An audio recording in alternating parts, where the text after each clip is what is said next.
Hello hello hello hello hello hello hello hello मेरे बच्चे, कैसे हैं आप सब? Hope you all are doing great at your home. और आज का जो ये वन शॉट है मेरे बच्चे, ये है डिपॉजिटरी, राइट?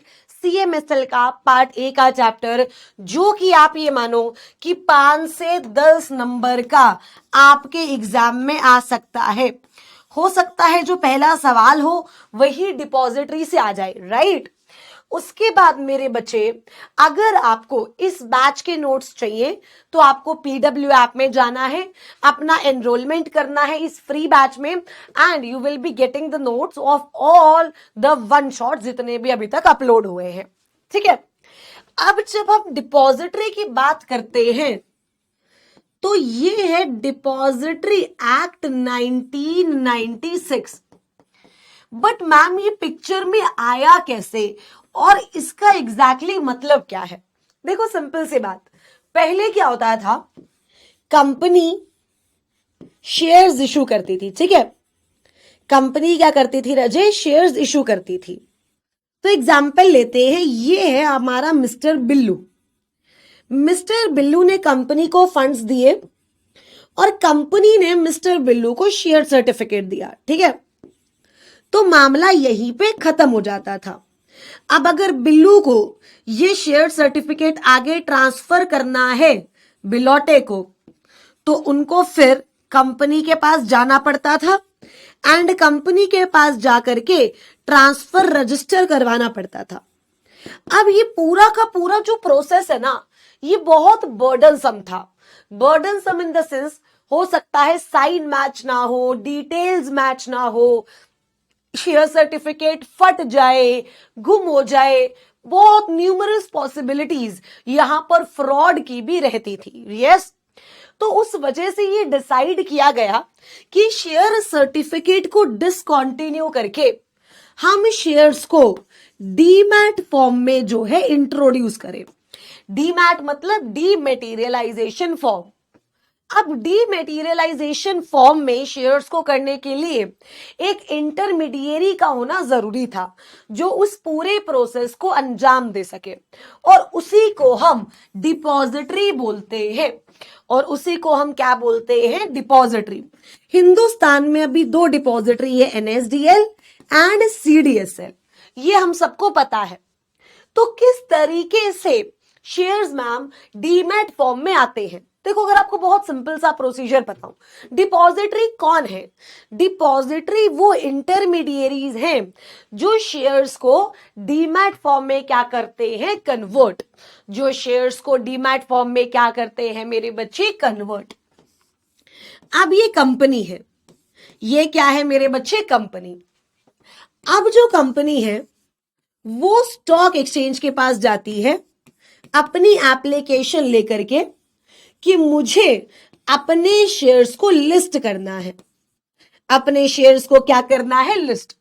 और दूसरा, जब आप ICDR पढ़ते हो तो भी आप क्या पढ़ते हो कि कंपनी को डिपॉजिटरी के साथ भी एक एग्रीमेंट में आना होता है कि हमारे सारे शेयर्स की डीमैटीरियलाइजेशन आप करोगे।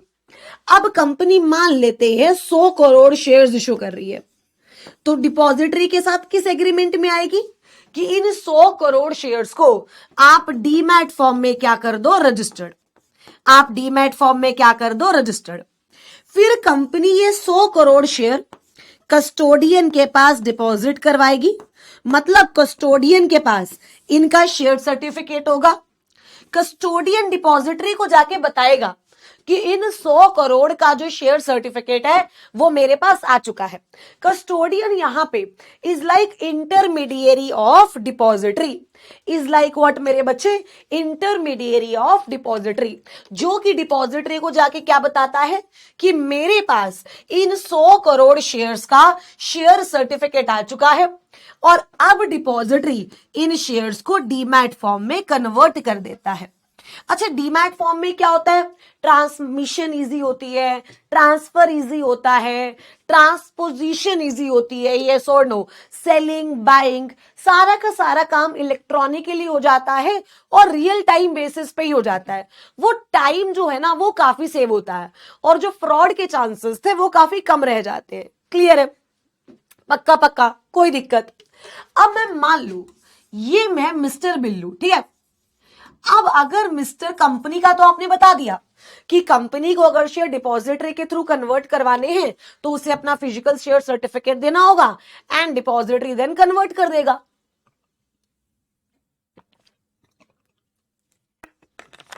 लेकिन मैं एक बात बताऊं, ये जो कंपनी है, हर कंपनी को रजिस्टर ऑफ मेंबर मेंटेन करना होता है। हर कंपनी को क्या करना होता है? रजिस्टर ऑफ मेंबर मेंटेन करना होता है। मैंने कहा बिल्कुल। कहता हूं तो इस रजिस्टर ऑफ मेंबर में किसका नाम आएगा? मेरे बच्चे जिसके पास शेयर सर्टिफिकेट्स है उनका नाम आएगा। मतलब क्या? इस रजिस्टर ऑफ मेंबर में डिपॉजिटरी का नाम आएगा। मैंने बोला बिल्कुल रजे, किसका नाम आएगा? डिपॉजिटरी का। किसका नाम आएगा रजे? डिपॉजिटरी का। और अगर इधर बात करूं मिस्टर बिल्लू यानी इन्वेस्टर, मैम अगर इस इन्वेस्टर्स को शेयर्स होल्ड करने हैं डीमैट फॉर्म में तो क्या होगा? शेयर्स होल्ड करने हैं डीमैट फॉर्म में तो लॉ मेकर कहता है कि जो इन्वेस्टर है वो डायरेक्टली डिपॉजिटरी के पास नहीं जा सकता। अगर उसे डिपॉजिटरी के पास जाके अपना डीमैट अकाउंट ओपन करवाना है, मतलब अपनी सिक्योरिटीज डीमैट फॉर्म में रखनी है, तो उसे जाना पड़ता है डिपॉजिटरी पार्टिसिपेंट के थ्रू। उसको किसके थ्रू जाना पड़ता है? डिपॉजिटरी पार्टिसिपेंट के थ्रू। तो मतलब मैम जो डिपॉजिटरी पार्टिसिपेंट है वो एक लिंक है between depository and investors. Yes, क्या डिपॉजिटरी पार्टिसिपेंट्स को आप डिपॉजिटरी का एजेंट भी बोल सकते हो? मैंने कहा बिल्कुल, डिपॉजिटरी का एजेंट भी बोल सकती हो, राइट। तो अब हमें क्या पढ़ना है? हमें डिपॉजिटरी क्या करता है उसके बारे में पढ़ना है, डिपॉजिटरी कौन बन सकता है उसके बारे में पढ़ना है, डीपी के क्या फंक्शंस हैं, क्या रोल्स हैं, क्या रिस्पॉन्सिबिलिटीज हैं, उनके बारे में पढ़ना है। और ये जो डिपॉजिटरी पार्टिसिपेंट है इसका ऑडिट भी होता है। मैम ऑडिट क्यों? क्योंकि इसके पास आप समझो इतने सारे क्लाइंट्स की इंफॉर्मेशन है। आज के टाइम पे आप ज़ेरोदा की बात करो, ग्रो की बात करो, अपस्टॉक्स की बात करो, एचडीएफसी, ये सारी डीपीज है एंड इनके पास लाखों करोड़ों क्लाइंट्स की इंफॉर्मेशन है। तो इट इज वेरी इंपॉर्टेंट कि इनका ऑडिट करवाया जाए। तो जो डिपॉजिटरीज है ना मेरे बच्चे, डिपॉजिटरीज डीपी के ऑडिट के बारे में बात करती है। इनके दो तरीके के ऑडिट होते हैं, साइबर ऑडिट भी होता है, उसकी हम बाद में बात करेंगे। एक होता है इनका इंटरनल ऑडिट और एक होता है इनका रजे कॉन्करेंट ऑडिट। एक कौन सा होता है मेरे बच्चे? इनका कॉन्करेंट ऑडिट। तो क्या ये आपको समझ आया ओवरव्यू? यस और नो? तो अब हम इसको आगे पढ़ते हैं, राइट। आइए, तो कह रहा है कि भाई ये जो डिपॉजिटरी लॉ है, ये जो law relating to depository and depository participants है, बेसिकली किससे डील करता है? ये चाहता है कि सारे के सारे जो शेयर्स है ना वो डीमैट फॉर्म में हो जाए। सारे के सारे शेयर्स किस में हो जाए? डीमैट फॉर्म में। अब आता है एक इंपॉर्टेंट सवाल, रोल ऑफ डिपॉजिटरी, कि डिपॉजिटरी का रोल क्या है? ये इंपॉर्टेंट सवाल है। देखो, आपको शेयर्स को डीमैटेरियलाइजेशन करवानी है। डीमैटेरियलाइजेशन भी आपके सिलेबस में इनफैक्ट दे रखी है कि आप शेयर्स को डीमैट फॉर्म में कैसे कन्वर्ट करवा सकते हो, ये भी आपके सिलेबस में। लॉ मेकर कह रहा है सुन शिवानी, शेयर्स को डीमैट फॉर्म में कन्वर्ट करवाना है, ठीक है, उसका पूरा प्रोसेस दे रखा है। तुम्हारे शेयर्स डीमैट फॉर्म में ऑलरेडी है। सुनो, तुम्हारे शेयर्स डीमैट फॉर्म में ऑलरेडी हैं, तुम्हें फिजिकल शेयर्स में कन्वर्ट करवाना है, उसे बोलते हैं रीमेटीरियलाइजेशन। उसे क्या बोलते हैं मेरे बच्चे? रीमेटीरियलाइजेशन। मेरे शेयर्स फिजिकल फॉर्म में हैं और मुझे वो शेयर्स किस फॉर्म में चाहिए मेरे बच्चे? डिपॉजिटरी डीमैट में चाहिए, उसे क्या बोलेंगे? डीमैटेरियलाइजेशन। मेरे शेयर्स फिजिकल फॉर्म में नहीं है, ई फॉर्म में है और मुझे फिजिकल फॉर्म में चाहिए, उसे हम क्या बोलेंगे? रीमैटेरियलाइजेशन। तो ये जो डीमैटेरियलाइजेशन है, ये जो रीमैटेरियलाइजेशन है मेरे बच्चे, ये किसका काम है? डिपॉजिटरी का। ये किसका काम है रजे? डिपॉजिटरी का। तो दो फंक्शंस तो याद हो गए, यस और नो? हाँ मैम, हमें डीमैटेरियलाइजेशन भी हो गया, हमें रीमैटेरियलाइजेशन भी हो गया। उसके बाद म्यूचुअल फंड्स की यूनिट जब आप परचेज करते हो या जब आप सेल करते हो, क्या वो भी तो ऑनलाइन ही होता है? यस और नो? आज आप म्यूचुअल फंड्स की यूनिट खरीदते हो, आपके अकाउंट में आ जाती है, आप बेचते हो, आपके अकाउंट से चली जाती है, तो ये भी किसके थ्रू होता है? डिपॉजिटरी के through. Electronic settlement of trades in stock exchange, buy sell करते हो, सेल करते हो, आपके अकाउंट से चले जाते हैं शेयर्स, बाई करते हो, आपके अकाउंट में आ जाते हैं, तो ये जो सेटलमेंट है ये भी किसके थ्रू होती है? डिपॉजिटरी के थ्रू। जब आप अपने शेयर्स को प्लेज करते हो, आप बैंक लोन लेना है, you can pledge your shares, किसके थ्रू होता है? डिपॉजिटरी के थ्रू। जब आपको पब्लिक इश्यू में शेयर्स अलॉट होते हैं, डिपॉजिटरी के थ्रू। कॉर्पोरेट बेनिफिट्स, मतलब मेरे पास ऑलरेडी शेयर्स हैं, मुझे बोनस मिल रहा है, मुझे राइट इश्यू मिल रहा है, किसके थ्रू? डिपॉजिटरी के थ्रू। क्या अगर सिक्योरिटी रीजंस की वजह से चाहे तो क्या आप अपना डीमैट अकाउंट फ्रीज भी कर सकते हो? यस। आप अपने अकाउंट के लिए नॉमिनी भी रख सकते हो? यस। क्या आप अपना एड्रेस भी चेंज करवा सकते हो? यस। आपके डेथ के केस में सिक्योरिटीज ट्रांसमिट भी हो सकती है? यस। एंड अदर फैसिलिटीज, ये सारी की सारी कौन दे रहा है? डिपॉजिटरी। ये सारे की सारी कौन दे रहा है? डिपॉजिटरी। तो अगर एक बार आप रोल ऑफ डिपॉजिटरी पढ़ो, एक बार याद करने की कोशिश करते हैं। Rematerialisation, dematerialisation, transmission, change of address, electronic settlement, mutual fund purchase and sale, yes और नो। और उसके बाद ट्रांसमिशन हो गया ना, ट्रांसफर इजी हो जाता है, ठीक है जी। उसके बाद हम क्या बोल सकते हैं? नॉमिनेशन इजी हो जाता है, प्लेज कर सकते हो, अपना डीमैट अकाउंट फ्रीज कर सकते हो, नॉन कैश बेनिफिट्स आपके पास आ जाते हैं, यस और नो। सिक्योरिटीज अगर आपको पब्लिक इश्यू में मिली है तो वो आपके अकाउंट में क्रेडिट हो जाती हैं। ये सारा क्या है? रोल। एक बार दोबारा पढ़ते हैं। रोल क्लियर हो गया ना, तो बहुत इजी हो जाएगा चीजें। आइए, सबसे पहला रोल क्या है? डीमेटीरियलाइजेशन, रीमेटीरियलाइजेशन, प्लेजिंग हो जाएगी सिक्योरिटीज की, ठीक है जी। उसके बाद सेटलमेंट हो जाएगी, उसके बाद आपको शेयर्स मिल जाएंगे पब्लिक इश्यू में, नॉन कैश कॉर्पोरेट बेनिफिट्स आपको मिल जाएंगे, नॉमिनेशन फैसिलिटी मिलेगी, and services relating to change in address. ये है डिपॉजिटरी का रोल। अब बैंक और डिपॉजिटरी में क्या फर्क है? देखो, मोटा मोटा क्या फर्क है? जैसे बैंक आपके पैसों को अपने पास रखता है इन सेफ कस्टडी, उसी तरीके से डिपॉजिटरी भी आप सिक्योरिटी को अपने पास रखता है इन सेफ कस्टडी। देखो, बैंक जो है फंड्स होल्ड करता है, डिपॉजिटरी जो है वो सिक्योरिटीज होल्ड करता है। आपकी इंस्ट्रक्शन पे क्या बैंक फंड्स ट्रांसफर करता है? यस। डिपॉजिटरी सिक्योरिटीज ट्रांसफर करता है? यस। क्या मेरे बच्चे, जब आप बैंक में अपना पैसा डिपॉजिट करा देते हो, क्या आपको मनी हैंडल करने की जरूरत पड़ती है? नहीं। उसी तरीके से क्या आपको सिक्योरिटीज हैंडल की जरूरत पड़ती है? नहीं। Bank is accountable for safe keeping of funds. उसी तरीके से depository is accountable for safe keeping of securities. वैसे ये ना तो ये क्वेश्चन आज तक आया है, ना आना चाहिए, but we never know, yes और नो। चलिए चलिए चलिए, आइए।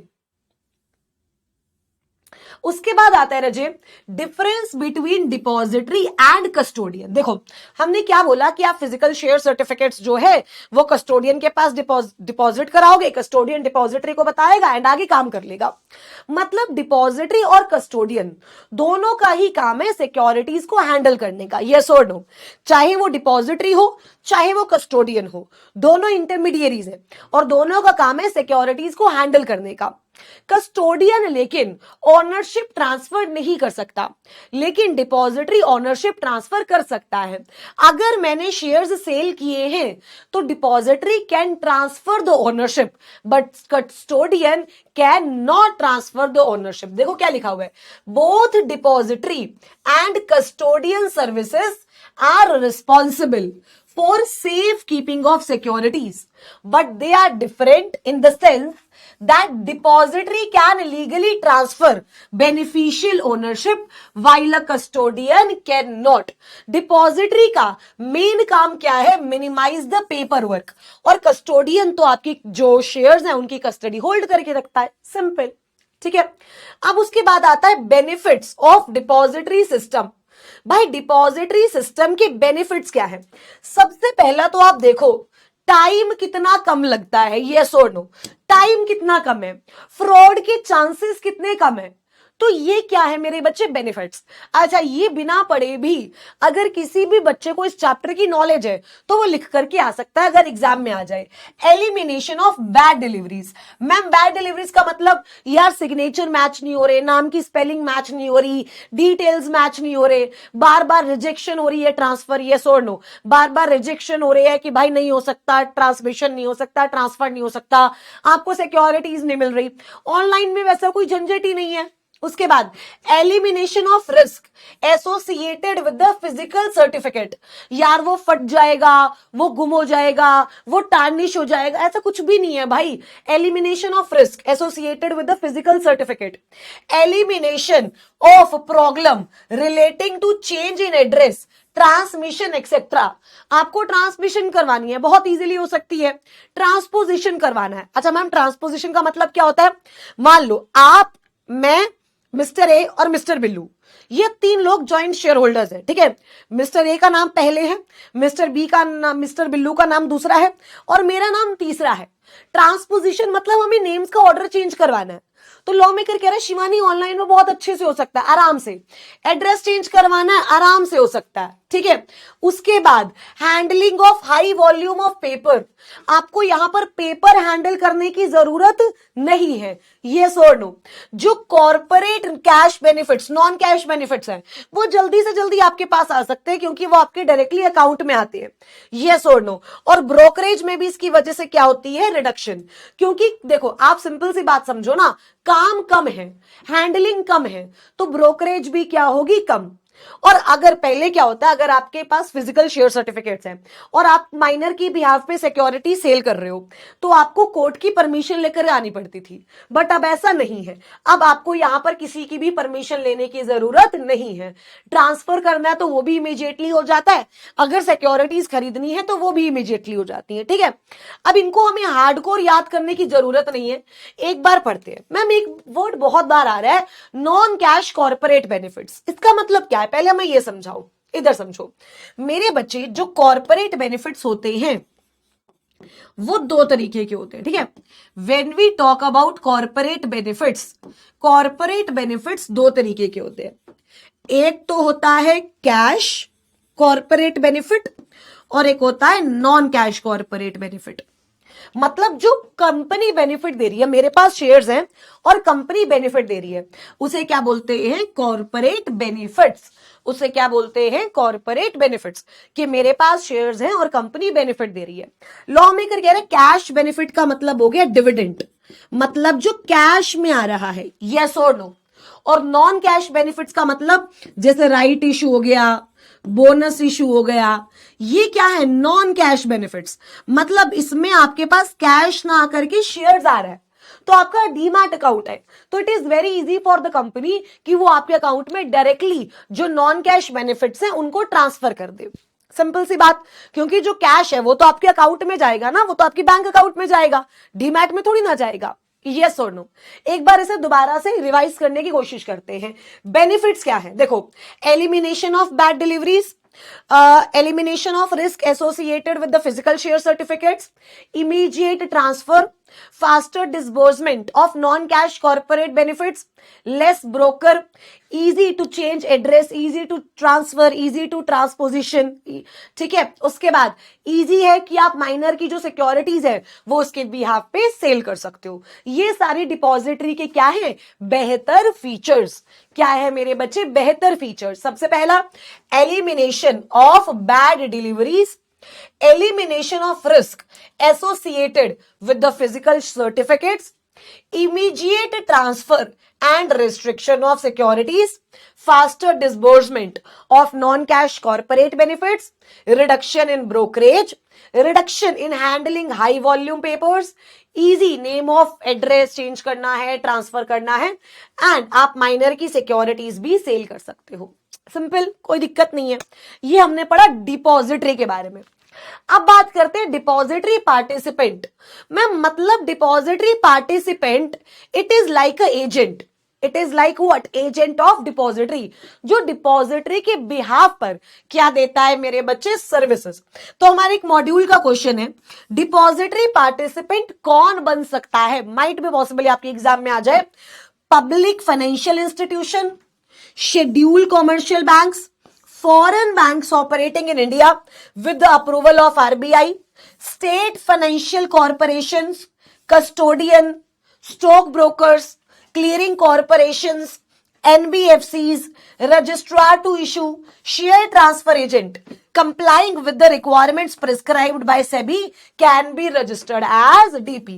मतलब अगर ये लोग SEBI की जो regulations हैं उनको फॉलो कर ले तो इनको हम डीपी बोल सकते हैं। अच्छा, किस किस को डीपी बोल सकते हैं रजे? पब्लिक फाइनेंशियल इंस्टीट्यूशन को बोल सकते हैं, शेड्यूल्ड कॉमर्शियल बैंक को हम डीपी बोल सकते हैं, फॉरेन बैंक्स जो operating in India but with the approval of RBI, yes और नो। उसके बाद एनबीएफसी हो गया, जो भी आपको याद है, कस्टोडियन, ठीक है जी, clearing corporation, share transfer agent, registrar to issue, ये सब अगर सेबी की बताई हुई रूल्स फॉलो कर ले तो ये सब डिपॉजिटरी पार्टिसिपेंट्स बन सकते हैं, ब्रोकर्स। अच्छा, डीपी की कैरेक्टर्स क्या है? सबसे पहले it is the agent of depository, और ये कस्टमर से, कस्टमर का इंटरफेस है, मतलब कस्टमर डायरेक्टली डिपॉजिटरी के साथ तो कॉन्ट्रैक्ट नहीं कर सकता, कांटेक्ट नहीं कर सकता, तो डिपॉजिटरी के बिहाफ पे डीपी कांटेक्ट करता है, ठीक है, अकाउंट ओपन करके देता है। उसके बाद अगर आपको डीमैट करवाना है तो वो करता है, रीमैट करवाना है तो वो करता है, ऑफ मार्केट ट्रांसफर्स को भी इनेबल करता है, ट्रेड को सेटल करता है और प्लेज करता है सिक्योरिटीज को। मतलब मैम देखो, ये सारे फंक्शंस डिपॉजिटरी वाले ही दे रहा है, ये सारे फंक्शंस डिपॉजिटरी वाले ही दे रहा है on behalf of depository. Exactly यही मतलब है। उसके बाद इशूअर कौन होता है मेरे बच्चे? जो सिक्योरिटीज इशू करता है। सिंपल सी बात, कोई भी एंटिटी जो सिक्योरिटी इशू कर रही है उसे हम इशूअर बोलते हैं। अच्छा, इशूअर सबसे पहले तो अपने शेयर्स डीमैट में कन्वर्ट करवाएगा, कॉर्पोरेट एक्शंस होंगे, यस और नो, उसे रिकंसिलेशन करनी पड़ेगी डिपॉजिटरी होल्डिंग्स के साथ। मैम इसका मतलब क्या है बच्चे? जितने के शेयर सर्टिफिकेट्स हैं उतने ही की ही बाहर डीमैट में सिक्योरिटीज हैं, इनको रिकंसाइल भी तो करना पड़ेगा ना, कि जितने का शेयर सर्टिफिकेट मैंने आपको दिया है उतनी ही सिक्योरिटीज मेरी बाहर है, क्योंकि ये 10-15 सिक्योरिटीज की बात नहीं है, 10-15 लाखों सिक्योरिटीज की बात है। तो लॉ मेकर कहता है ये चीजें आपको देखनी पड़ेंगी। अगर कोई आपको इश्यूअर बोल रहा है कि रीमेटीरियलाइजेशन करो तो वो भी देखना पड़ेगा।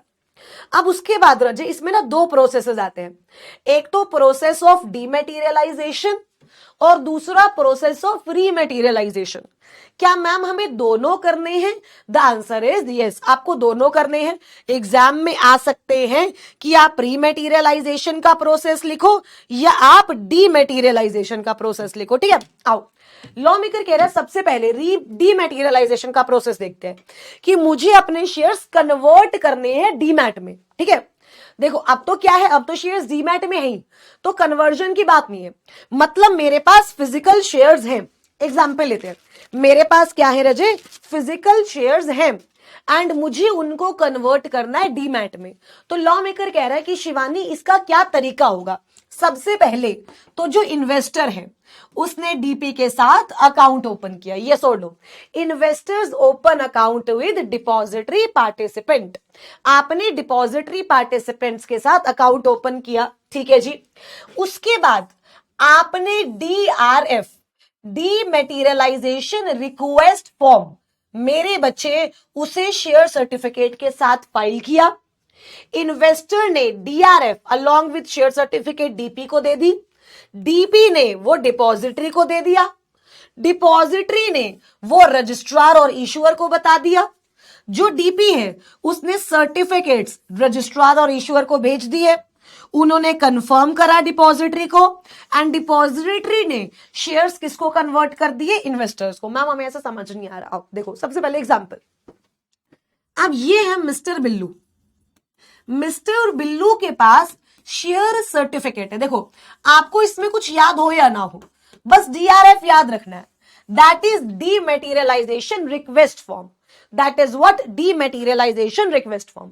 बिल्लू के पास शेयर सर्टिफिकेट है, बिल्लू ने क्या किया, अपना अकाउंट ओपन किया, ठीक है, बिल्लू ने अपना अकाउंट ओपन किया, डीपी के पास ओपन किया, और उसने डीपी को 2 चीजें देनी है। डीपी को कितने चीजें देनी है, 2। पहला तो वो देगा मेरे बच्चे अपना शेयर सर्टिफिकेट, और उसके बाद डिपॉजिट डीमैटेरियलाइजेशन रिक्वेस्ट फॉर्म, कि मेरे सर्टिफिकेट को किसमें कन्वर्ट कर दो, डीमैट फॉर्म में, किसमें कन्वर्ट कर दो, डीमैट फॉर्म में। तो जब डीमैटेरियलाइजेशन की बात आएगी तो उसमें 2 डॉक्यूमेंट्स मेन है, एक तो शेयर सर्टिफिकेट और दूसरा डीमैटेरियलाइजेशन रिक्वेस्ट फॉर्म। आपने ये किसको दिए, डिपॉजिटरी पार्टिसिपेंट को। डिपॉजिटरी पार्टिसिपेंट ने ये किसको दे दिए, डिपॉजिटरी को, और डिपॉजिटरी ने ये किसको दे दिए, रजिस्ट्रार या इश्यूअर को। ठीक है, सिंपल सी बात। अब रजिस्ट्रार ने ये कंफर्म किया कि हाँ ये शेयर सर्टिफिकेट सही है, और रजिस्ट्रार ने ये बात डिपॉजिटरी को बता दी कि हाँ भाई सब सही है, और डिपॉजिटरी ने क्या कर दिया, कन्वर्जन। डिपॉजिटरी ने क्या कर दिया, कन्वर्जन। आओ एक बार स्टेप बाय स्टेप याद करते हैं। मैम ये हमारा इन्वेस्टर है, ठीक है, बहुत सिंपल देखेंगे। इन्वेस्टर ने डीमैट अकाउंट ओपन करवाया, ठीक है, अकाउंट ओपन करवाने के बाद उसने डीपी को शेयर सर्टिफिकेट और डीमैटेरियलाइजेशन रिक्वेस्ट फॉर्म, ठीक है, शेयर सर्टिफिकेट और डीमैटेरियलाइजेशन रिक्वेस्ट फॉर्म भेज दिया। डिपॉजिटरी ने डीपी ने ये डिपॉजिटरी को भेज दिया, और डिपॉजिटरी ने ये रजिस्ट्रार और इशूअर को भेज दिया। ठीक है, किसको भेज दिया, रजिस्ट्रार और इशूअर। रजिस्ट्रार और इशूअर ने ये डिपॉजिटरी को कंफर्म किया, हाँ ये शेयर सर्टिफिकेट सही है, कर दो इशू शेयर्स डीमैट फॉर्म में। और डिपॉजिटरी ने क्या किया, ये शेयर्स डिपॉजिटरी जो आपका इन्वेस्टर है उसके डीमैट अकाउंट में क्या कर दिए, क्रेडिट कर दिए। मतलब बहुत ही सिंपल फॉर्म है। मैम एक मिनट, जैसे जब हम डीमैटेरियलाइजेशन करवा रहे हैं तो उसमें डीमैटेरियलाइजेशन रिक्वेस्ट फॉर्म आ रहा है, जब हम रीमेटीरियलाइजेशन करवाएंगे तो उसमें रीमेटीरियल रिक्वेस्ट फॉर्म आएगा। एग्जैक्टली, आई गेस इजी है। डीमैटेरियलाइजेशन का जो प्रोसीजर है मेरे बच्चे वो इजी है। ठीक है, अब आगे देखते हैं।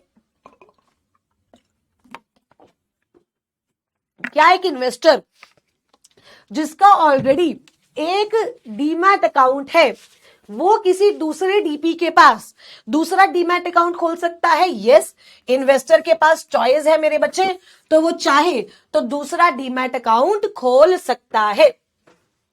उसके बाद आता है रीमैटेरियलाइजेशन। अच्छा, रीमैटेरियलाइजेशन में क्या होगा समझो।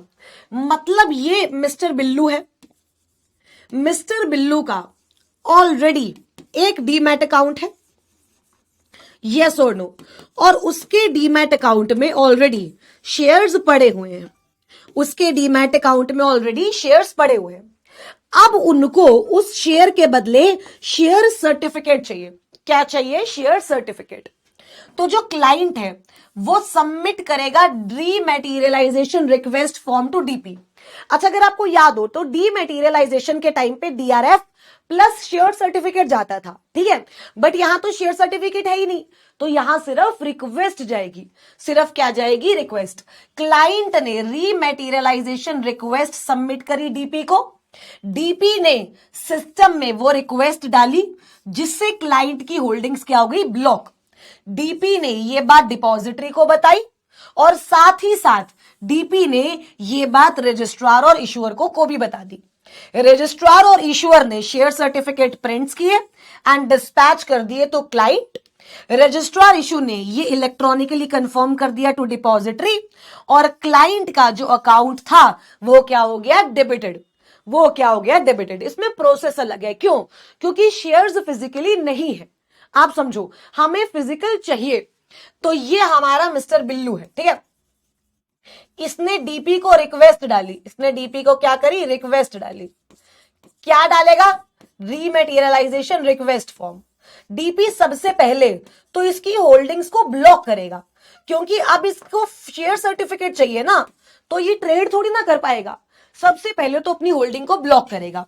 उसके बाद ये आरआरएफ जो है ये डिपॉजिटरी को भी भेज देगा, और ये रजिस्ट्रार और इशूअर को भी भेज देगा, और रजिस्ट्रार और इशूअर इसको देख करके प्रिंट कर देंगे सर्टिफिकेट, और साथ ही कंफर्म कर देंगे डिपॉजिटरी को कि भाई हमने सर्टिफिकेट दे दिया। अब ये जो सर्टिफिकेट है ये बिल्लू को चला जाएगा और इसका जो अकाउंट है वो क्या हो जाएगा, डेबिट। इसका जो अकाउंट है वो क्या हो जाएगा मेरे बच्चे, डेबिट। क्या आप सबको ये प्रोसीजर फॉर रीमेटीरियलाइजेशन समझ में आया? आई होप रीमेटीरियलाइजेशन और डीमेटीरियलाइजेशन का जो प्रोसीजर है वो मेरे सारे क्यूटी पाइस को बहुत ही बढ़िया तरीके से समझ आ गया। ठीक है, सिंपल। उसके बाद आ सकता है राइट ए शॉर्ट नोट और ISIN। ISIN is a 12 digit alpha numerical number जो सिक्योरिटीज का होता है, जिनसे आप सिक्योरिटीज को पहचान सकते हो, जिनसे आप सिक्योरिटीज को क्या कर सकते हो, पहचान। ISIN international securities identification number. क्या बोलेंगे इसे, इंटरनेशनल, क्या बोलेंगे, international securities identification number. Identification number, बोलो बोलो बोलो बोलो, इंटरनेशनल सिक्योरिटीज आइडेंटिफिकेशन नंबर, बोलो, international securities identification number. International securities identification number is used world wide to specify securities, जैसे कि बॉन्ड्स हो गए, स्टॉक्स हो गए, वारंट्स हो गए, कॉमर्शियल पेपर्स हो गया, मतलब सिक्योरिटीज को आइडेंटिफाई करने के लिए ये यूज होता है। यस और नो, ये 12 डिजिट अल्फा न्यूमेरिकल नंबर है जो हर एक सिक्योरिटी का अलग अलग होता है। अब ये कौन इशू करता है रजे, नेशनल नंबरिंग एजेंसी, ISIN। हाँ जी, ISIN कौन इशू करता है रजे, सबसे पहले नेशनल नंबरिंग एजेंसी। कौन इशू करता है मेरे बच्चे, नेशनल नंबरिंग एजेंसी। कौन इशू करता है, national numbering agency, present in each respective country. ठीक है, इट इज स्ट्रक्चर्ड इन अ वे कि इसमें कंट्री कोड आता है, कहां हेडक्वार्टर है उसका नाम आता है, सिक्योरिटी की आइडेंटिफिकेशन नंबर आता है और एक चेक डिजिट आता है। अगर ये आ गया 3 नंबर का तो लिख कर आओगे कि भाई आइडेंटिफिकेशन है, 12 डिजिट अल्फा न्यूमेरिकल नंबर है, इसमें जो सिक्योरिटी का कोड होता है वो आता है, रजिस्टर्ड ऑफिस का डिटेल आती है, कंट्री का कोड आता है और इसे कौन इशू करता है, नेशनल नंबरिंग एजेंसी। ये 3 से 4 पॉइंट्स आप इसमें लिख करके आएंगे। डन। उसके बाद डीमैट अकाउंट ओपनिंग प्रोसेस। अगर आपको डीमैट अकाउंट ओपन करना है तो क्या प्रोसेस है, इन्वेस्टर जो है वो डीपी के पास जाएगा, डीपी मेरे बच्चे क्या करेगा, केवाईसी। डीपी क्या करेगा, केवाईसी। अच्छा, केवाईसी में क्या क्या आएगा, आपके पैन कार्ड की डिटेल्स, आपका एड्रेस प्रूफ चेक होगा, एक कैंसल चेक लगेगा और वो वीडियो कॉल करके भी क्या करते हैं, वेरिफिकेशन। और उसके बाद आपका अकाउंट एक्टिवेट हो जाता है। जब आपका अकाउंट एक्टिवेट होता है तो आपको एक राइट एंड ऑब्लिगेशन डॉक्यूमेंट देखने को मिलता है। आपके क्लाइंट की जो आपकी जो रिपोर्ट आती है, रिपोर्ट होती है, मतलब आपने कितनी डीलिंग्स की वो आपके पास आती है और आपको डिलीवरी इंस्ट्रक्शन स्लिप की बुकलेट मिलती है। मतलब आप डीपी के पास जाओगे, आप डीपी के पास एप्लीकेशन सबमिट करोगे और डीपी आपकी केवाईसी करेगा। और KYC, know your customer, KYC किसके थ्रू होती है, central KYC registration agency. KYC किसके थ्रू होगी मेरे बच्चे, सेंट्रल केवाईसी रजिस्ट्रेशन एजेंसी। किसके थ्रू होगी, central KYC registration agency.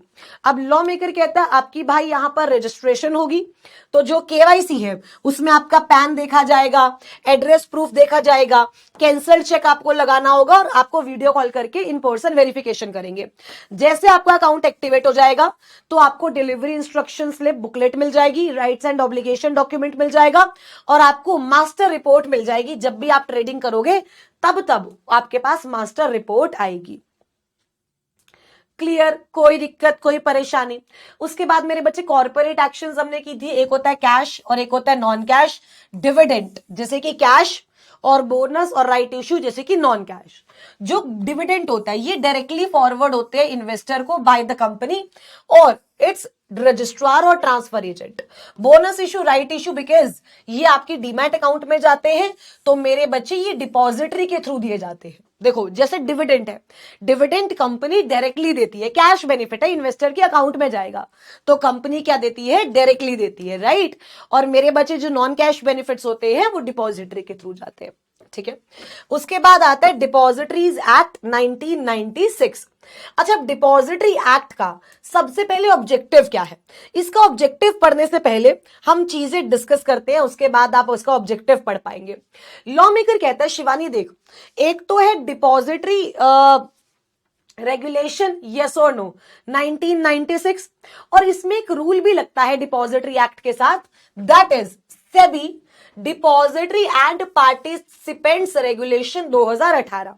Ma'am, एक तो डिपॉजिटरी एक्ट जो कि हमें पढ़ना ही पढ़ना है, यस, और साथ में SEBI depositories and participants regulation 2018 भी हमें पढ़नी है। ठीक है जी। अगर आपको डिपॉजिटरी की सर्विसेज देनी है तो आपकी एलिजिबिलिटी कंडीशंस क्या होनी चाहिए?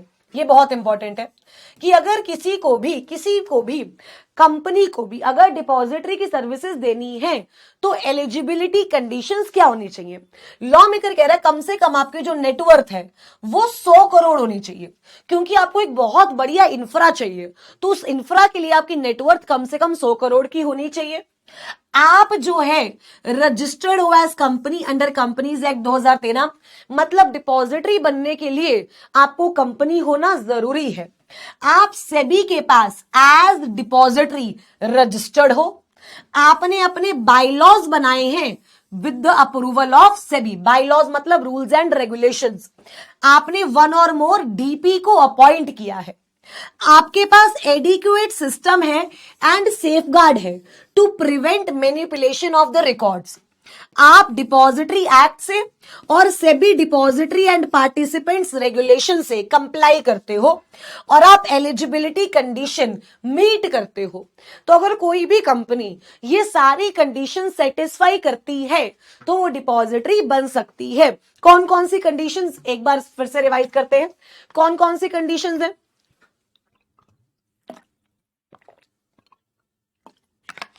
नेटवर्थ कम से कम 100 करोड़, नेटवर्थ कम से कम 100 करोड़ होनी चाहिए। आप कंपनीज एक्ट में एज अ कंपनी रजिस्टर्ड हो, सेबी के पास एज अ डिपॉजिटरी गए हो, आपने अपने जो बाइलॉज हैं वो सेबी के पास रजिस्टर्ड करा लिए, डिपॉजिटरी पार्टिसिपेंट्स हैं, प्रॉपर सिस्टम है टू प्रिवेंट द मैनिपुलेशन, और आप एलिजिबिलिटी क्राइटेरिया भी स्पेसिफाई करते हो। अगर कोई भी इंसान डिपॉजिटरी बनना चाहता है तो मेरे बच्चे उसे सेबी के पास रजिस्टर्ड होना क्या है? जरूरी। सेबी के पास रजिस्टर होना क्या है? जरूरी। अब सुनना, अब जो सबसे मेन चीज आती है ना वो ये है, options to receive security certificate और hold security with the depository, it is very important. इसमें मेरे बच्चे सेक्शन 8 लगता है डिपॉजिटरीज एक्ट का और इसमें सेक्शन 29 लगता है कंपनीज एक्ट का। अब लॉ मेकर कहते हैं, शिवानी देखो, पहले ना चॉइस दी जाती थी कि आप शेयर्स डीमैट में लेना चाहो तो डीमैट में ले लो और सर्टिफिकेट लेना चाहो तो सर्टिफिकेट ले लो, और बहुत सारे लोग सर्टिफिकेट लेते थे, जिससे होता क्या था कि प्रॉब्लम वही रहती थी, प्रॉब्लम सॉल्व नहीं होती थी। लेकिन अब हमने मैंडेटरी कर दिया है कि अगर कोई भी कंपनी अपना पब्लिक इशू लेकर आ रही है तो वो सिर्फ डीमैट फॉर्म में लाएगी। कोई भी कंपनी लिस्ट होना चाहती है तो वो डिपॉजिटरी के साथ एग्रीमेंट करने के बाद ही लिस्ट होगी। उसके जो प्रमोटर की शेयर होल्डिंग है वो सारी शेयर होल्डिंग, उसके डायरेक्टर की सारी शेयर होल्डिंग, उसकी मैनेजमेंट की सारी शेयर होल्डिंग डीमैट में होगी। और हमने कुछ अनलिस्टेड कंपनीज भी स्पेसिफाई की है कि अगर उनको भी सिक्योरिटीज का इशू लेकर आना है, उनको भी सिक्योरिटीज ट्रांसफर करनी है तो वो डीमैट फॉर्म में होगी। मतलब यहां पर किस पर फोकस ज्यादा कर रखा है? डीमैट फॉर्म में। देखो क्या लिखा हुआ है, every person subscribing to securities offered by the issuer have right to receive the security certificate or to hold security with the depository। मतलब कोई भी इंसान, सेक्शन 8 ये बात बोलता है कि कोई भी इंसान जो सिक्योरिटीज ले रहा है उसके पास दो ऑप्शन है, या तो उसको फिजिकल ले ले या तो उसको डीमैट में ले ले। और अगर कोई इंसान सिक्योरिटी होल्ड करना चाहता है डिपॉजिटरी के थ्रू तो जो इशूअर है वो डिपॉजिटरी को उसके बारे में बताएगा, और जैसे ही डिपॉजिटरी को इंफॉर्मेशन मिलेगी वो अपने नाम में उस अलॉटी का नाम एंटर कर देगा as a beneficial owner. Beneficial owner मतलब ट्रू ऑनर, कि सिक्योरिटीज के सारे बेनिफिट उसे मिल रहे हैं। That is what we mean by beneficial owner. इसे हम क्या बोलते हैं मेरे बच्चे? Beneficial owner. तो सेक्शन 8 ऑफ डिपॉजिटरीज एक्ट क्या बोलता है कि शिवानी देख, एज ए इन्वेस्टर तेरे पास दो ऑप्शन है, तू चाहे या तो फिजिकल शेयर सर्टिफिकेट ले ले, तू चाहे या तो इलेक्ट्रॉनिक फॉर्म में सिक्योरिटीज ले ले। अगर तू इलेक्ट्रॉनिक फॉर्म में लेती है तो कंपनी ये बात डिपॉजिटरी को बता देगी एंड देन डिपॉजिटरी तुझे क्या कर देगा? अपनी बुक्स में एंटर कर देगा तेरा नाम एज ए बेनिफिशियल ऑनर और तुझे शेयर्स अलॉट कर देगा, सिंपल। लेकिन section 29 of the companies act बोलता है कि कोई भी कंपनी जो पब्लिक ऑफर लेकर के आ रही है और सच कंपनी एज में बी प्रिस्क्राइब्ड, तो उनको सिर्फ और सिर्फ सिक्योरिटीज डीमैट में हैंडल करनी है। मतलब यहां फिजिकल शेयर सर्टिफिकेट का कंसेप्ट ही नहीं है। अगर कोई भी कंपनी पब्लिक ऑफर लेकर के आ रही है तो उनको सिक्योरिटीज कौन से फॉर्म में होल्ड करनी है मेरे बच्चे? Demat form. और कुछ अनलिस्टेड कंपनीज भी प्रेस्क्राइब कर रखी हैं, उनको भी उनकी सिक्योरिटीज अगर ट्रांसफर करनी है तो डीमैट फॉर्म में ही होंगी। लेकिन मैम देखो, आपने बोला कि as per section 29 of the companies act कोई भी कंपनी इश्यू लेकर के आ रही है तो वह डीमैट फॉर्म में लाएगी, और कुछ क्लासेस ऑफ अनलिस्टेड कंपनी अगर उनमें भी ट्रांसफर हो रहा है तो वो डीमैट फॉर्म में होगा। तो जो बाकी बची हुई कंपनी है, मतलब वो आज भी दो ऑप्शंस दे सकती है। यस, जो बची हुई कंपनीज हैं जो सेक्शन 29 और रूल्स में कवर्ड नहीं है, वो आज भी दो ऑप्शंस दे सकती हैं। देखो, any company other than a company mentioned above may converts its securities in demat form और issue its securities in a physical form. Simple है, ये याद रखना मेरे बच्चे, ये बहुत इंपॉर्टेंट है। उसके बाद restriction on transfer. Law maker कहता है शिवानी अगर कोई भी लिस्टेड कंपनी है तो उसका ट्रांसफर भी हमेशा ही कैसे होगा? डीमैट फॉर्म में। देखो क्या लिखा हुआ है, सेबी एलओडीआर क्या बात बोलता है कि अगर लिस्टेड कंपनी है तो आप रिक्वेस्ट ऑफ ट्रांसफर एक्सेप्ट नहीं कर सकते फिजिकल फॉर्म में। मतलब अगर आपको ट्रांसफर करना है तो मेरे बच्चे वो डीमैट फॉर्म में होगा। प्रमोटर की सारी शेयर होल्डिंग भी डीमैट फॉर्म में ही होगी। किस में होगी? डीमैट फॉर्म में। ठीक है, ये बहुत इंपॉर्टेंट है। उसके बाद आता है fungibility. This is also very important. Fungibility का मतलब होता है कॉमन यूनिट। आप सिंपल सी बात, जैसे मान लो 500 के नोट है, मैंने आपका 500 का नोट लिया, अपना 500 का नोट आपको दे दिया, आप पहचान ही नहीं पाओगे आपको कौन सा अपना कौन सा, यस और नो। मतलब डिफरेंशिएशन नहीं होनी चाहिए, सारी यूनिट्स सेम है। फंजिबिलिटी मतलब हम सब एक है, every unit is same, every unit is same. Example, मैंने जो है कंपनी के 100 शेयर्स लिए तो मेरे डीमैट अकाउंट में आ गए, ठीक है। उसके बाद वो सेल कर दिए, ठीक है। उसके बाद नए 100 लिए। अब मैं ये थोड़ी ना बोलूं कि जो मुझे पहले दिए थे वही दो। अरे यार, सारी सिक्योरिटी सेम ही तो है। 100 शेयर्स मेरे अकाउंट में क्रेडिट हो रहे हैं, मुझे और क्या चाहिए? Everything is same, no? Yes और नो? इसे हम बोलते हैं फंजिबिलिटी। फंजिबिलिटी मतलब मैं आपको अपनी सिक्योरिटीज दे करके आपसे अपनी ले सकती हूं, अपनी किसी और को दे करके उससे उसकी ले सकती हूं, क्योंकि अलग है ही नहीं। ऐसा नहीं है कि ये उसकी सिक्योरिटीज है, ये उसकी सिक्योरिटीज है, नहीं। Every unit is same, every unit is what मेरे बच्चे? सेम। इसे हम क्या बोलते हैं? फंजिबिलिटी। ठीक है। सेक्शन 9 क्या बोलता है कि जो सिक्योरिटीज हैं shall be in fungible form. कौन से फॉर्म में होनी चाहिए मेरे बच्चे? Fungible form. All the securities held in depositories shall be fungible. मतलब all certificates of the same securities क्या होंगे? इंटरचेंजेबल होंगे। क्या होंगे मेरे बच्चे? इंटरचेंजेबल होंगे। ठीक है। उसके बाद आता है मेरे बच्चे पावर्स ऑफ सेबी। सेबी की क्या पावर्स है, इस पर हमें इतना ध्यान देने की जरूरत नहीं है। सेबी इंफॉर्मेशन एंड इंक्वायरी के लिए कभी भी बुला सकती है, सेबी डायरेक्शंस दे सकती है, रेगुलेशंस बना सकती है। पावर्स ये करने की आपको जरूरत नहीं है, ठीक है। अगर आपको पेनल्टी करनी है तो मैं आपको बता देती हूं कि आप कौन सी पेनल्टी करो। आप ये वाली पेनल्टीज कर सकते हो अगर इस चैप्टर में से डिपॉजिटरीज में से आएंगी। अगर किसी भी इंसान ने डिपॉजिटरीज एक्ट या डिपॉजिटरीज लॉ या बायलॉज का कॉन्ट्रावेंशन किया तो मेरे बच्चे उसे सजा दी जाएगी जो कि 10 साल तक जा सकती है, या फाइन लग सकता है जो कि लग सकता है 25 करोड़, या दोनों।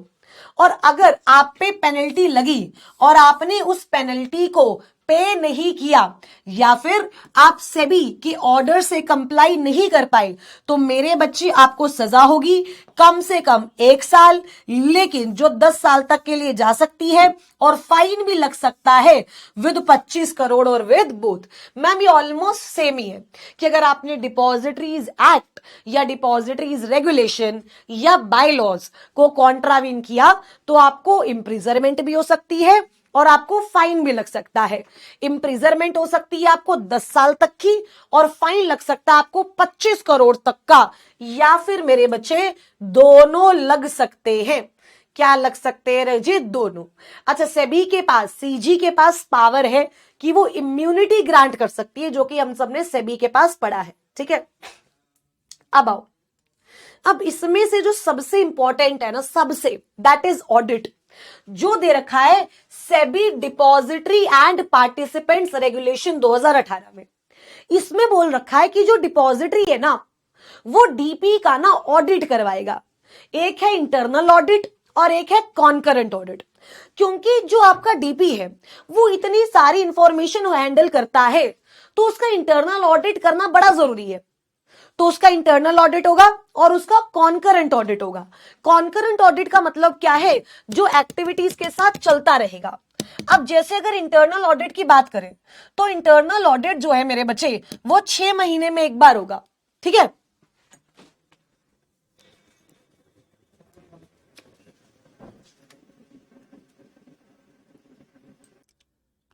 इंटरनल कंट्रोल में जी आप चेक करते हो कि इंटरनल कंट्रोल सिस्टम कैसा है, डिपॉजिटरी एक्ट से, सेबी रेगुलेशन से, बाय लॉज से कैसे एक जो डीपी है वो कंप्लाई कर रहा है, सिक्योरिटी सिस्टम कैसा है, कहीं हैकिंग कहीं फ्रॉड तो नहीं है, कितनी ऑपरेशनल एफिशिएंसी है, कितनी एग्रीमेंट्स हैं, कैसा प्रोसीजर है, ये सब कुछ आप इंटरनल ऑडिट से चेक करते हो। राइट, इंटरनल ऑडिट जो है आपका वो एनएसडीएल भी करवा सकता है और वो सीडीएसएल भी करवा सकता है। अगर वो एनएसडीएल करवा रहा है तो आपको रिपोर्ट बनाकर के एनएसडीएल को सबमिट करनी है, सीडीएसएल करवा रहा है तो रिपोर्ट बनाकर सीडीएसएल को सबमिट करनी है। टाइमलाइन के बारे में एनएसडीएल ने बोला कि भाई साहब 6 महीने में कम से कम एक बार तो इंटरनल ऑडिट हो जाना चाहिए। कौन कर सकता है? Practicing company secretary, practicing chartered accountant या पीसीएमए, इनमें से कोई भी इंटरनल ऑडिट डीपी का कर सकता है। देखिए, regulation 76 of SEBI depository and participants regulation provides that every issuer shall submit audit report on quarterly basis to the concerned stock exchange by practicing CS or a qualified CA or a practicing cost accountant। अच्छा, ये तो reconciliation वाला है, reconciliation पे भी एक बार आते हैं। Sorry, internal audit to assure the management that the operations of the participants. देखो, इंटरनल ऑडिट और कंकरेंट ऑडिट हो किसके रहे हैं मेरे बच्चे? डीपी के। किसके हो रहे हैं रजे? डीपी के। To assure that the management that operations are in compliance with the requirements of depository acts, regulations, bylaws, business agreements, obligation of the beneficial owner, DP and various circulars issued by the depository। देखो, internal audit CDSL CDSL NSDL दोनों करवा सकते हैं। किससे करवाएंगे? PCS से, PCA से और पीसीएमए से। एनएसडीएल बोलता है कि साल में कम से कम 2 बार हो, वंस इन एवरी 6 मंथ्स। ठीक है, आप इस ऑडिट में क्या देखते हो? Efficiency of internal control system, compliance with the provisions of the act, regulation से कंप्लाई कर रही है या नहीं, बाय लॉ से कंप्लाई कर रही है या नहीं, ऑपरेटिंग इंस्ट्रक्शंस आप फॉलो कर रहे हो या नहीं, यस और नो, इंश्योरेंस आपने करवाया है या नहीं, ये इंटरनल कंट्रोल देखता है। कंकरेंट ऑडिट का क्या मतलब होता है? Side by side audit.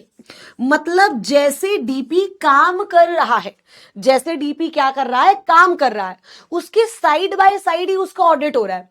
उसे क्या बोलते हैं रजे? Concurrent audit. Concurrent audit includes the following area: account opening, yes और नो, कितने अकाउंट्स ओपन हुए, delivery instruction slip book issuance, execution of DIS, power of attorney, account closure request, investor grievances, client data modification, pledge hypothecation, ये साथ साथ ही होता है. So that is concurrent audit. That is what? Concurrent audit. आप इसको किस तरीके से पढ़ सकते हो? देखो, concurrent audit includes the following areas. बस ये याद रखना है. कब होता है? साइड बाय साइड होता है. डीपी अपना काम कर रहा है, साइड कंकरेंट ऑडिट हो रहा है. कंकरेंट ऑडिट में क्या कवर होता है? Account open, account close, investor grievances. क्या ये तीन याद रहेगा? बोलो बोलो. Account open, account close, investor grievances. बोलो बोलो. Account open, account close, investor grievances. DIIs की इशुएंस, डीआईएस की एग्जीक्यूशन. क्या ये 5 हो गया? फिर उसके बाद आप लिखोगे अकाउंट फ्रीज, यस और नो, प्लेज. उसके बाद अकाउंट क्लोजर तो हो गया, एंड उसके बाद transaction statements to the members. ये बस 4-5 याद कर लेना, ठीक है? बहुत ज्यादा नहीं आपको करना, 4-5 कर लोगे तो हो जाएगा. इंटरनल ऑडिट हो गया, कंकरेंट ऑडिट हो गया. अब आता है रिकंसिलिएशन. देखो, रिकंसिलिएशन जो है वो क्वार्टरली बेसिस पर करवाना पड़ेगा कंपनी को. रिकंसिलिएशन का क्या मतलब होता है? कि जितने शेयर्स हमारे मार्केट में हैं और जितने का शेयर सर्टिफिकेट आपका डिपॉजिटरी के पास है वो मैच करे, वो ऊपर नीचे मत हो. रिकंसिलिएशन का सिंपल मतलब क्या होता है? रिकंसाइल करना. क्या मतलब होता है रजेश का? रिकंसाइल करना. तो section 76 provides that every issuer यानी company shall submit audit report on quarterly basis to the stock exchange audited by PCS or a PCA or a PCMA for the purpose of conciliation of the total issued capital, listed capital and the capital held by a depository and the capital held by a depository. मतलब ma'am ये PCA करेगा, PCMA करेगा या PCS करेगा. ये quarterly जो है वो स्टॉक एक्सचेंज को जाएगी. इसमें आप क्या रिकंसाइल करोगे? Total issued capital and capital held by depository. आप देखोगे कि भाई सब कुछ रिकंसाइल हो रहा है. सब कुछ क्या हो रहा है? रिकंसाइल हो रहा है. The audit report is required to give the updated status of register of member and confirm that securities have been dematerialised as per the request within 21 days from the date of request by the issuer. कि securities आपने 21 दिन के अंदर अंदर डीमेटेरियलाइजेशन कर दिया है. क्या कर दिया है? डीमेटेरियलाइजेशन कर दिया. सिंपल. उसके बाद मेरे बच्चे अगला आता है अपना, that is cyber security and cyber resilience framework for stock brokers. इसमें एक अगले तरीके की ऑडिट की भी बात होती है, राइट? ये काफी इंपॉर्टेंट है. बेसिकली थ्रेट से बचाने के लिए, हैकिंग से बचाने के लिए, फ्रॉड से बचाने के लिए ये जो कंसेप्ट है मेरे बच्चे, ये आप लोगों को पढ़ाया जाता है. क्या है? SEBI's cyber security and cyber resilience framework for stock brokers and DP. Ma'am देखो, इंटरनल ऑडिट भी डीपी के लिए है, कंकरेंट ऑडिट भी डीपी के लिए है, रिकंसिलिएशन ऑडिट इशूअर के लिए है, और साइबर ऑडिट भी ब्रोकर्स एंड डीपीज के लिए है. साइबर ऑडिट भी किसके लिए रजे? ब्रोकर्स एंड डीपीज के लिए.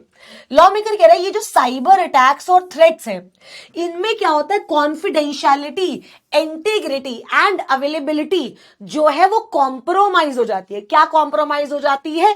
किया कॉम्प्रोमाइज हो जाती है. क्या कॉम्प्रोमाइज होता है राजे? किया कॉम्प्रोमाइज होती है. दोबारा, क्या कॉम्प्रोमाइज होती है? किया.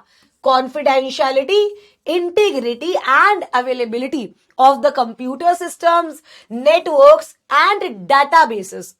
तो साइबर सिक्योरिटी का मतलब कि आप अपने सिस्टम को साइबर अटैक्स से क्या करो? प्रिवेंट करो, और साइबर रेजिलियंस लेकर आओ कि अगर कोई अटैक भी करे तो आपका जो सिस्टम है वो उसे बचा सके. तो इसके लिए लॉ मेकर कह रहा है शिवानी, हर डीपी को साल में कम से कम एक बार क्या करवाना है? साइबर ऑडिट करवाना है. साल में 2 बार इंटरनल ऑडिट, कॉन्करेंट ऑडिट साथ ही में चलता रहेगा, और साल में कम से कम एक बार क्या होगा रजे? Cyber audit. और उसकी जो ऑडिट है ठीक है, वो आपको स्टॉक एक्सचेंज को सबमिट करना है report on the same time. Shall submit with stock exchange और depository a declaration from MD, CEO, partner, proprietor, certifying compliance with all the SEBI circulars and advisories relating to cyber security from time to time। वो कह रहा audit report के साथ जब आप cyber audit करवाओगे तो उसकी जो ऑडिट रिपोर्ट है वो डिपॉजिटरी को भी जाएगी और वो स्टॉक एक्सचेंज को भी जाएगी, वो डिपॉजिटरी को भी जाएगी और वो स्टॉक एक्सचेंज को भी जाएगी। तो ऑडिट रिपोर्ट के साथ साथ आप एक डिक्लेरेशन भी दोगे और उसमें क्या डिक्लेयर करेगा आपका एमडी, सीईओ, प्रोप्राइटर, पार्टनर, उसमें क्या डिक्लेयर करेंगे कि उन्होंने सेबी के जितने भी सर्कुलर आए थे साइबर सिक्योरिटी पे, सब उन्होंने क्या किया है मेरे बच्चे, कंप्लाई किए हैं। आप क्रिटिकल एसेट्स क्या करोगे, क्लासिफाई करोगे। क्रिटिकल एसेट्स का मतलब वो एसेट्स जो बिजनेस के लिए बहुत जरूरी हैं और जिन पे कल को हमला हो सकता है। The critical asset shall include the critical system, the sensitive data and sensitive financial data. Critical asset का मतलब क्या होता है, क्रिटिकल एसेट का मतलब ये होता है कि ऐसी एसेट जो बिजनेस के लिए बहुत इंपॉर्टेंट है, आपका पर्सनल डाटा, आपके पर्सनल सिस्टम्स, आपका फाइनेंशियल डाटा जो बिजनेस के लिए बहुत इंपॉर्टेंट है, वो हो गया क्रिटिकल एसेट्स। उसके बाद आप मेंटेन करोगे up to date inventory of hardware, software and information assets. उसके बाद आप periodically vulnerability assessment and penetration test करवाओगे जिसमें आपकी क्रिटिकल एसेट्स और आपके जो इंफ्रास्ट्रक्चर कंपोनेंट्स हैं उनका ऑडिट किया जाएगा और ये भी आपको कम से कम साल में एक बार करना है। तो अगर साइबर ऑडिट आपके एग्जाम में आता है, एक तो लिख कर आओगे कि भाई ये कम से कम एक बार करवाना जरूरी है क्योंकि साइबर अटैक से सिया कॉम्प्रोमाइज हो रहा है। रिपोर्ट आप स्टॉक एक्सचेंज को दोगे, रिपोर्ट आप डिपॉजिटरी को दोगे, साथ में डिक्लेरेशन दोगे, क्रिटिकल एसेट्स जो है वो डिटरमाइन करोगे, proper hardware, proper software maintain करके रखोगे और साल में कम से कम एक बार VAPT कराओगे। क्या कराओगे, VAPT, vulnerability assessment and penetration test, जिसमें आप अपने क्रिटिकल एसेट्स को पकड़ोगे, आप अपने इंफ्रास्ट्रक्चर को पकड़ोगे और देखोगे कि इनके जो सिक्योरिटी पोस्चर्स हैं वो कैसे हैं। VAMT, ये याद रखना, vulnerability assessment and penetration test. बोलो बोलो बोलो बोलो, vulnerability assessment and penetration test, vulnerability assessment and penetration test. अब इसमें CS का रोल क्या है मेरे बच्चे, देखो अगर सेबी कोई भी डिसीजन देता है तो एग्राइव्ड पार्टी जो है वो या तो अपीयर इन पर्सन कर सकता है या तो किसी CS के थ्रू भी मेरे बच्चे लेकर के अपने केस को जा सकता है सैट के पास, मतलब राइट टू लीगल रिप्रेजेंटेटिव। उसके बाद इंटरनल ऑडिट कौन करता है, PCS। रिकंसिलिएशन ये भी कौन करता है, PCS। और कॉन्करेंट ऑडिट भी कौन करता है, PCS। देखो इस चैप्टर में वैसे तो ऑब्वियसली सारी चीजें इंपॉर्टेंट हैं, बट जो बहुत ज्यादा इंपॉर्टेंट है ना मेरे बच्चे, याद रखना, वो क्या है, आपका ऑडिट। ठीक है, अब इसके MCQ PYQs देखते हैं।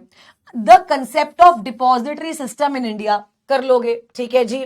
Depository is not permitted to carry out such activities which are not incidental to its activities. Depository वो एक्टिविटीज नहीं करेगा जो उसके ऑब्जेक्ट में नहीं है, यस और no. Inquiry, inspection and penalties, अभी ये मैं आपको पढ़ा देती हूँ। प्रोसीजर फॉर डीमैटेरियलाइजेशन आता है, यस और नो। DP जो है वो लिंक है between the company and investor. PCS concurrent audit में क्या कवर करेगा, write a short note on fungibility, internal audit, concurrent audit, rematerialisation and the reconciliation of share capital. ठीक है, ये आप कर सकते हो। अब आइए एक बार देख लेते हैं पेनल्टी में। तो देखो जो मैंने आपको पेनल्टी करवाई है बस आप पेनल्टी में वही लिख देना, उसमें ज्यादा लिखने की जरूरत नहीं है, यस और नो। चलिए चलिए, अब लॉ मेकर कहता है शिवानी अगर कोई भी पेनल्टी प्रिस्क्राइब नहीं है इस एक्ट में तो जर्नल पेनल्टी क्या लगेगी, 1 लाख रुपए कम से कम, और जो कि एक्सटेंड हो सकती है 1 करोड़ तक। इसमें अगर आपको पेनल्टी याद करनी है तो दो तो वो कर लेना, 25 करोड़ और 10 साल की सजा, और उसमें कॉन्ट्रावेंशन, जहां कोई सेपरेट पेनल्टी नहीं दे रखी, जहां भी कोई सेपरेट पेनल्टी नहीं दे रखी, कम से कम 1 लाख रुपए, ज्यादा से ज्यादा 1 करोड़। अगर आप इंफॉर्मेशन नहीं दे पाए, आप एग्रीमेंट में एंटर नहीं हो पाए, इन्वेस्टर के ग्रीवेंसेस सॉल्व नहीं कर पाए, रिकॉर्ड्स को रिकंसाइल नहीं कर पाए, आप डायरेक्शंस जो सेबी ने इश्यू की थी उससे वो नहीं कर पाए, तो liable to a penalty which shall not be less than 1 lakh rupees but which may extend to 1 lakh rupee for each day and maximum of 1 crore। अगर इसमें देखो तो 1 लाख रुपए और 1 करोड़ वाली ही है, ठीक है, बाकी आपको ज्यादा नहीं करनी। Power for inspection and inquiry, इसमें हमें देखो ये सेबी की ही पावर्स है, तो इसमें जो आपको मेन आता है आप वही लिख कर आ सकते हो। क्या सेबी के पास पावर है कि वो पब्लिक इंटरेस्ट में, या अगर उसे लगता है कि इन्वेस्टर का इंटरेस्ट है तो वो इशुअर से, डिपॉजिटरी पार्टिसिपेंट से या बेनिफिशियल ओनर से वो रिपोर्ट्स मंगवा सकती है जो चाहिए, और इंक्वायरी एंड इन्वेस्टिगेशन भी कर सकती है। सिंपल सी बात, ठीक है, डायरेक्शंस भी दे सकती है, इसमें हमें पढ़ने वाला नहीं है। उसके बाद depository to indemnify losses in certain cases. Indemnify का मतलब क्या है कि डिपॉजिटरी को वो लॉस कवर करना पड़ेगा। As per section 16, any loss caused to the beneficial owner due to negligence of the depository or DP would be indemnified by the depository to such beneficial owner.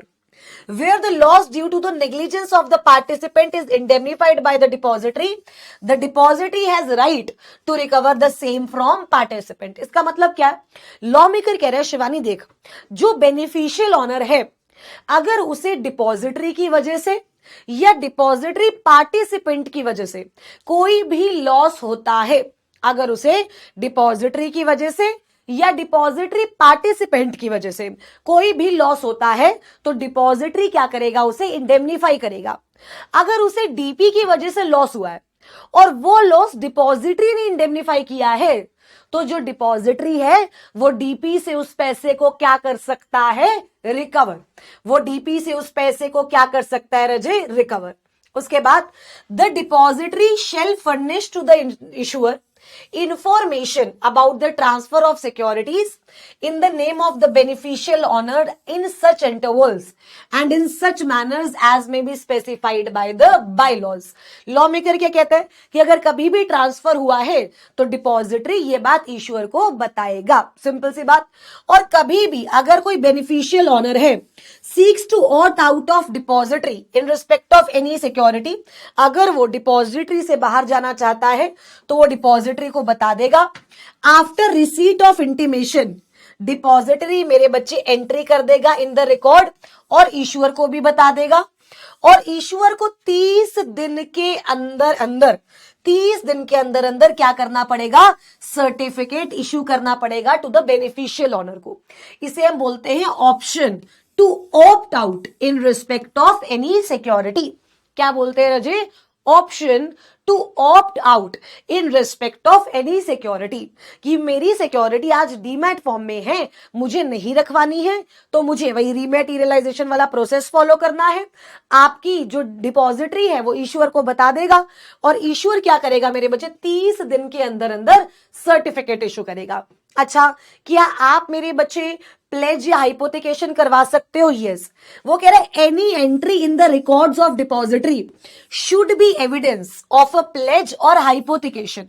आपने pledge करवाई तो law maker कहता है अगर इसकी entry depository की books में हो गई, अगर इसकी एंट्री किस में हो गई, डिपॉजिटरी की बुक्स में हो गई, तो एविडेंस बन जाएगा प्लेज का और हाइपोथिकेशन का। क्या बन जाएगा, एविडेंस बन जाएगा। फंजिबिलिटी हो गई है, ठीक है। देखो डिपॉजिटरी रजिस्टर्ड ऑनर होता है, हमने पहले भी बात की हुई है। डिपॉजिटरी रजिस्टर्ड ऑनर है तो उसके पास ना तो वोटिंग राइट्स है और ना ही कोई और राइट्स है। बेनिफिशियल ऑनर एक ऐसा इंसान है जिसके पास ही सारे राइट्स हैं। यस और नो। डिपॉजिटरी एंड डीपी के बीच में एग्रीमेंट होना चाहिए, ठीक है। उसके बाद any person who has entered into agreement through a participant shall surrender the certificate of securities for which he seeks to avail the services of a depository. जब आप डीमैट में करवाओगे तो आपको अपना शेयर तो मेरे बच्चे देना ही पड़ेगा, yes or no. उसके बाद क्या है, ठीक है ये हम कर चुके हैं. ओके, जो डीपी है वो कमेंसमेंट ऑफ बिजनेस दे देगा, बेनिफिशियल ऑनर हम कर चुके हैं. आइए उसके बाद डिपॉजिटरी एक्ट का एम क्या है? A legal basis for establishment of depositories to conduct the task of ownership records, dematerialization of securities, making the securities fungible, exempted all the transfer within a depository from stamp duty. Physical share transfer होते थे तो stamp duty लगती थी, लेकिन यहां पर stamp duty का कोई भी मतलब नहीं है, और अगर पब्लिक लिमिटेड कंपनी है तो उसके शेयर फ्रीली ट्रांसफरेबल है. मतलब जो आपने ऊपर ऑब्जेक्टिव्स पढ़े थे आप वही लिख करके आ सकते हो. मेरे बच्चे यहां पर आपका जो कंप्लीट डिपॉजिटरी एक्ट है वो खत्म होता है. अब कोई भी क्वेश्चन अगर आप एग्जाम में आएगा तो वो क्वेश्चन आप बहुत बढ़िया तरीके से मेरे बच्चे अटेम्प्ट कर पाएंगे. और अगर कोई भी दिक्कत या कोई भी परेशानी आपको इस चैप्टर में लगी हो, you can always always always my बच्चू रीच आउट टू मी. ठीक है, एक बार बताओ फटाफट से, आज की क्लास दिमाग में क्लियर या से क्लियर? आई होप आज की क्लास दिमाग में क्लियर होगी. मेहनत हमारी, रिजल्ट हमारा, छुट्टी हमारी. Thank you so much. Have a great great great day. Bye.